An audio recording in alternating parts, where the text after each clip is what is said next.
নমস্কার, আপনাদের সকলকে স্বাগত জানাই টপ নিউজ বাংলা চ্যানেলে।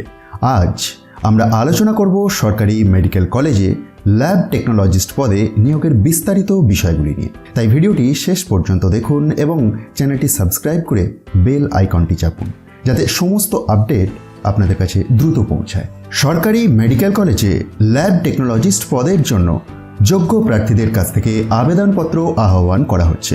নিয়োগ সংক্রান্ত গুরুত্বপূর্ণ তথ্যগুলি যেমন name of the post, medical technologist lab. শিক্ষাগত যোগ্যতা কীরকম লাগছে দেখুন। Degree in medical laboratory technology or BMLT অথবা diploma in medical laboratory technology, that is DMLT. এবং সাথে সাথে এগুলি তো ম্যান্ডেটরি যে should have completed 10+2 before obtaining diploma or degree. Essential কোয়ালিফিকেশনের দেখুন আরও 2-3টি পয়েন্ট রয়েছে, এগুলি ভিডিওটি পজ করে একবার চেক করে নিন এবং তার পরে এক্সপেরিয়েন্স এর কথাটিও উল্লেখ আছে। এই নির্দিষ্ট পদটির জন্য আপার এজ লিমিট 1/9/2024 অনুযায়ী 60 বছর। বেতনক্রম শুরু হচ্ছে প্রতি মাসে 25,000 টাকা। মহিলা ও পুরুষ উভয় প্রার্থী আবেদন করতে পারবেন। অনলাইন আবেদনপত্র জমা দেওয়ার জন্য সরকারি পোর্টালে গিয়ে সমস্ত প্রয়োজনীয় তথ্য পূরণ করতে হবে এবং প্রয়োজনীয় ডকুমেন্টগুলি আপলোড করতে হবে। অফিসিয়াল ওয়েবসাইটটি, যেখান থেকে আপনি অ্যাপ্লিকেশনের ফরম্যাটটি পাবেন, সেই সম্পর্কে কমপ্লিট ইনস্ট্রাকশনস 9 নম্বর পয়েন্টেতে দেওয়া আছে। 19 থেকে 26 তারিখ এর মধ্যে আপনি এই নির্দিষ্ট দিয়ে দেওয়া ওয়েবসাইটে গিয়ে অ্যাপ্লিকেশনের ফরম্যাটটিকে ডাউনলোড করতে পারবেন। ইম্পর্টেন্ট ডেটস প্রসঙ্গে দেখুন, এখানেতে একটি ডেডিকেটেড টেবিল দিয়ে দিয়েছে, যার মধ্যে উল্লেখ রয়েছে অ্যাডভার্টাইজমেন্ট প্রকাশ হয়েছে 12/9/2024 তারিখে।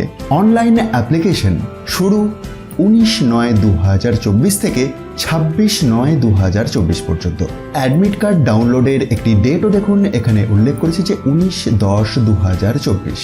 এক্সাম ডেটও স্থির করে দিয়েছে। প্রসঙ্গত আপনাদেরকে জানিয়ে রাখি যে সিলেকশন প্রসিডিওর প্রসঙ্গে রয়েছে written test, practical test, computer test, physical interview. আর সেই date of exam, reporting time 23/10/2024 সকাল 9:30। রিটিন টেস্ট সেই 23/10/2024 সকাল 11টা থেকে 12টা। আর practical test, computer test, physical interview সেই একই দিনের দুপুর 2টো থেকে। প্রয়োজনীয় ডকুমেন্টসের লিস্টিংটি 16 নম্বর পয়েন্টেতে পেয়ে যাবেন, যেখানেতে বলেছে একটি সিঙ্গেল কন্টিনিউয়াস পিডিএফ যার সর্বোচ্চ সাইজ 5 MB হতে পারে। আর যে সমস্ত নথিপত্রগুলিকে তার মধ্যে ইনক্লুড করতে হবে সেটি A to E এই পয়েন্টের মধ্যে দেওয়া আছে। তো এই ছিল ল্যাব টেকনোলজিস্ট পদের জন্য নিয়োগ সম্পর্কিত সকল তথ্য। যারা যোগ্য তারা যেন অবশ্যই আবেদন করে এবং সুযোগটি গ্রহণ করে। যদি আপনার কোনো প্রশ্ন থাকে কমেন্ট বক্সে জানাতে ভুলবেন না। আপনাদের মতামত আমাদের কাছে খুবই গুরুত্বপূর্ণ। চ্যানেলটি সাবস্ক্রাইব করতে এবং ভিডিওটি শেয়ার করতেও ভুলবেন না। ধন্যবাদ টপ নিউজ বাংলার এর সাথে থাকার জন্য।